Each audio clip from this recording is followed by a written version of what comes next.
προηγουμένως. Από εδώ πέρα είδαμε και τα Red, τα αρχεία. Και... Τηλέφωνο στο τηλέφωνο. Επικοινωνούσατε αυτό πήραμε. Με ανοιχτή... Ναι, εντάξει, θεωρείται σαν ένα ψηφιακό τελεσινά, ας πούμε, έτσι, όταν λειτουργεί στο ψηφιακό κόσμο μπορεί να τα κάνει τα πάντα. Δηλαδή, όπως ήταν το παλιό τελεσινέ που έβαζες ανά πάση στιγμή ένα φιλμ και το ψηφιοποιούσες για να δεις το αποτέλεσμά σου σε ένα, ας πούμε, με ένα γρήγορο αποτέλεσμα τι έχεις τραβήξει.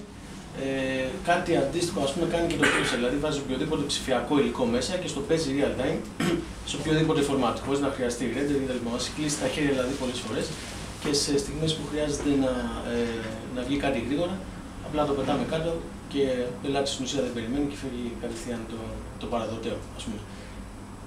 Από εκεί πέρα κάνει DCP όπως λέει και ο Νίκος, είναι πολύ γρήγορο στο να το φτιάξει αυτό. Δηλαδή μπορεί να πάρει ο πελάτης ψηφιακή κόπια μέσα σε μία μέρα. Και από εκεί πέρα να αρχίζει να αναπαράγονται κόπιες πολύ γρήγορα, δηλαδή να κοπιώνται ένας δίσκος μετά τον άλλον, που σημαίνει ότι σε μερικά χρόνια όταν θα πεθάνει το φιλμ και θα το αντικαταστήσουν οι ψηφιακές κόπιες, μέσα σε λίγες μέρες μπορεί να έχει ό,τι δεν είχε σε... Να έχει ολόκληρο. Ναι. Και να διανύμονται ταυτόχρονα στο σινεμά για να παίζει ψηφιακά με DCP. Συγκεκριμένα για το render στο DCP κάνει 36-40... Έχει φτάσει μέχρι και 45 καρύτα το δευτερόλεπτο. Το σημαίνει 90 λεπτά ταινία σε 45 λεπτά μπορεί να τη βγάλει, ας πούμε, κάτι τέτοιο. Και είναι έτοιμο το DCP, το κοπιάρεις σε ένα δίσκο, το στέλνεις κατευθείαν στο... Είναι έτοιμο για playback δηλαδή. Ναι. Μάλιστα.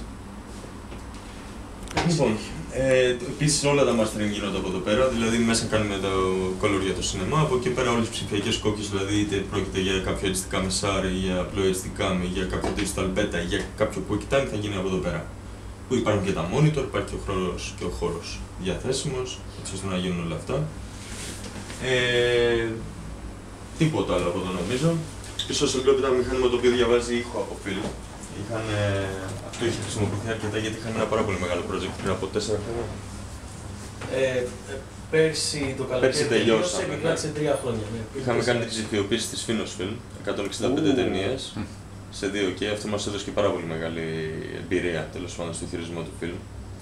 Είναι αυτά που πειράζαν κάποια στιγμή στα περιοδικά. Όχι, καμία σχέση. Αυτά ήταν παλιά τελεσινέ τα οποία γίνανε και τα βγάλαν σαν remastering και καλά. Αυτά ακόμα δεν έχουν μοιραστεί.